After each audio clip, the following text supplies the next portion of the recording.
आज की इस वीडियो में मैं आपको बताने वाला हूं हम अप स्टॉक में फ्री में अपना डीमेट अकाउंट कैसे ओपन करते हैं। अप स्टॉक में डीमेट अकाउंट ओपन करने के लिए आपको पैसे देने की आवश्यकता नहीं है, फ्री में ही आपका जो डीमेट अकाउंट है वो ओपन हो जाता है। बस यहां पर आपको आधार कार्ड, पैन कार्ड, दो डॉक्यूमेंट देने होते हैं और एक बैंक को वेरीफाई करना होता है। बस इतना करने मात्र से आप फ्री में अप स्टॉक में अपना डीमेट अकाउंट ओपन कर सकते हैं। वीडियो की डिस्क्रिप्शन या कमेंट्स बॉक्स में आपको up stock demat account open करने का डायरेक्ट लिंक मिल जाएगा। जैसे ही आप लिंक पर क्लिक करेंगे आप इस वाले पोर्टल पर आ जाएंगे। यहां पर आपको देखने को मिलेगा open a free demat account in 2 minute, यानी कि 2 मिनट के अंदर आप यहां पर अपना डीमेट अकाउंट ओपन कर सकते हैं। यहां पर अकाउंट ओपन करते हैं तो भाई इनका AMC charge, mutual fund and IPO में आपको 0 रुपये देखने को मिलता है। ठीक है, लाइफ टाइम फ्री रहेगा। और इसके अलावा आप equity, FNO and commodity and currency में ठीक है ट्रेड करते हैं तो 20 रुपये आपको जो है पर ट्रेड लगता है। अब यहां पर अपना डीमेट अकाउंट ओपन करने के लिए ओपन फ्री डीमेट अकाउंट पर क्लिक करेंगे। अब उसके बाद आपके सामने ये वाला इंटरफेस आता है, एंटर मोबाइल नंबर। यहां पर अपना मोबाइल नंबर डालेंगे, गेट ओटीपी पर क्लिक करेंगे। आपके मोबाइल नंबर पर एक ओटीपी आएगा, ओटीपी यहां पर डालेंगे, कंटिन्यू पर क्लिक करेंगे। उसके बाद कंटिन्यू विद गूगल पे क्लिक करेंगे। अब यहां पर अपनी एक जीमेल आईडी सिलेक्ट करेंगे, उसके बाद कंफर्म पर क्लिक करेंगे। अब उसके बाद हमारे सामने ये वाला इंटरफेस आता है, यहां पर हमें अपनी पर्सनल डिटेल बतानी होती है।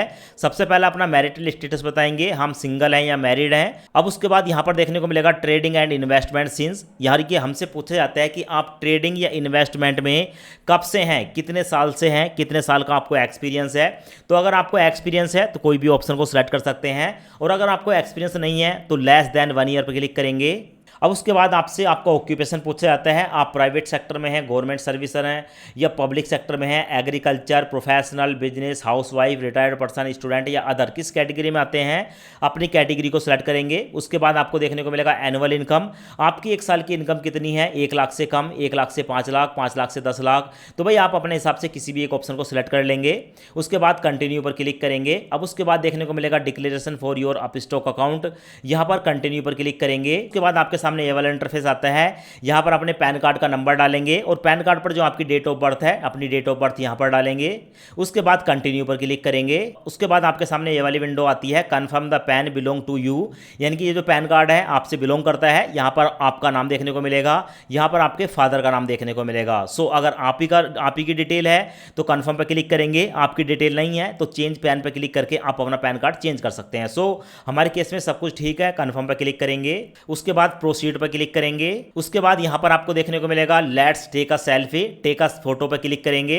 उसके बाद अपनी एक सेल्फी कैप्चर करेंगे। सेल्फी कैप्चर करने के बाद कंटिन्यू पर क्लिक करेंगे। उसके बाद हमारे सामने आता है लिंक योर बैंक अकाउंट, यहां पर हमें अपना बैंक अकाउंट ऐड करना होता है। आप चाहें तो यूपीआई के माध्यम से ऐड कर सकते हैं, आप चाहें तो ऐड डिटेल मैनुअल पर क्लिक करके मैनुअल भी अपना जो अकाउंट है उसको यहां पर ऐड कर सकते हैं।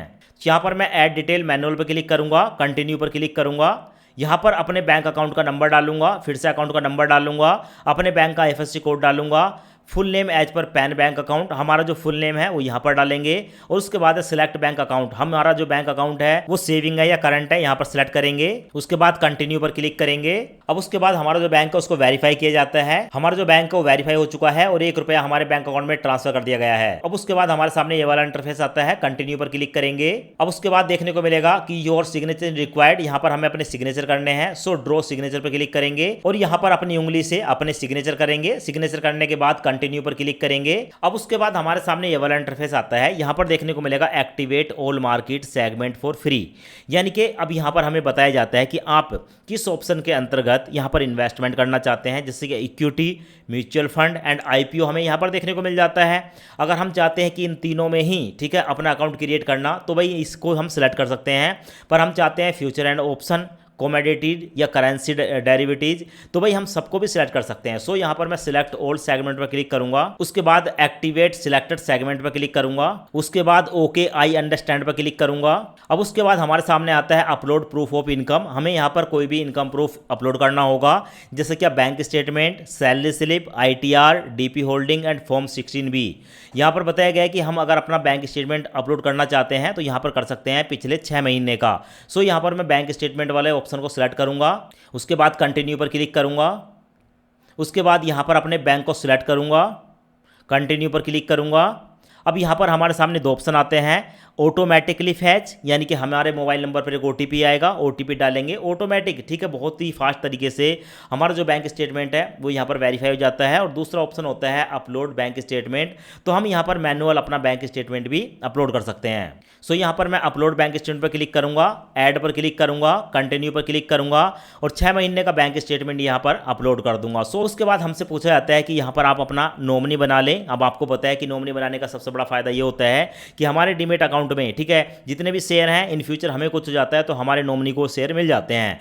अब देखो डीमेट अकाउंट में आप मैक्सिमम 3 नॉमिनी बना सकते हैं और इसी हिसाब से किसको कितना कितना देना है वो परसेंटेज भी यहाँ पर सेलेक्ट कर सकते हैं। तो 2 ऑप्शन आते हैं, ऐड नाउ, चाहे तो अभी आप नॉमिनी बना सकते हैं और आप चाहे तो बाद में भी अपना नॉमिनी क्रिएट कर सकते हैं। तो यहाँ पर हम अपना नॉमिनी बनाएंगे, नॉमिनी का फर्स्ट नेम बताएंगे, लास्ट नेम बताएंगे, नॉमिनी के साथ हमारा क्या रिलेशन है उसको सिलेक्ट करेंगे, नॉमिनी का डेट ऑफ बर्थ डालेंगे और उसके बाद nominee address is the same as your address, यानी कि आपका जो एड्रेस है वही नॉमिनी का एड्रेस है। सिलेक्ट करने के बाद कंटिन्यू पर क्लिक करेंगे। अब उसके बाद हमारे सामने ये वाला इंटरफेस आता है, फाइनल स्टेप है verify your application with Aadhaar, sign application पर क्लिक करेंगे।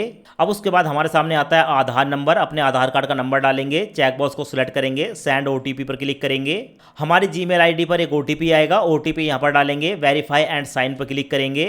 उसके बाद आपको देखने को मिलेगा एप्लीकेशन सबमिटेड, हमारी जो एप्लीकेशन है सबमिट हो चुकी है और your application has been submit to Upstox security, ठीक है, यहाँ पर देखने को मिलेगा। और बताया गया है कि 3 से लेकर 4 दिन तक का समय लग जाता है यहाँ पर हमारा अकाउंट एक्टिवेट होने में और हमारी जो भी डिटेल होगी, ठीक है, वो हमारी जीमेल आईडी जो हमने यहाँ पर दी है उसी में हमारा यूजर आईडी और पासवर्ड वगैरह सब कुछ मिल जाता है। सो अभी आपको इंतजार करना है 3-4 दिन और उसके बाद दोस्तों आपकी जो एप्लीकेशन है, ठीक है, वो कंप्लीट हो जाती है तो आपका जो डीमेट अकाउंट है वो ओपन हो जाता है।